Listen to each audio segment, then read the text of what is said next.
Friends, आज हम बनाएंगे आम का जूस। इसमें हमने दो आम काट के ले लिए हैं। इसको हम जार में डालेंगे।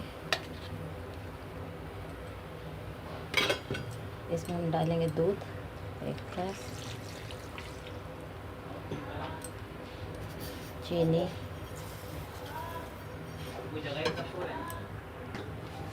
और हम डालेंगे इसमें आइस।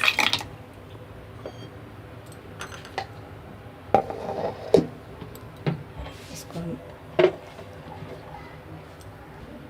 अब हम इसका जूस बनाएंगे।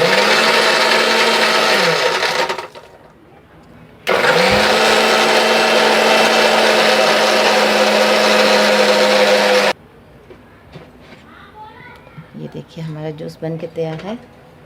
हम डालेंगे इसमें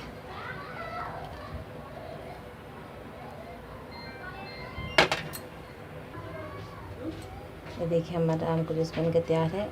आपको अगर मेरी वीडियो अच्छी लगे तो वीडियो को लाइक, शेयर और कमेंट ज़रूर करें और सब्सक्राइब भी ज़रूर करें।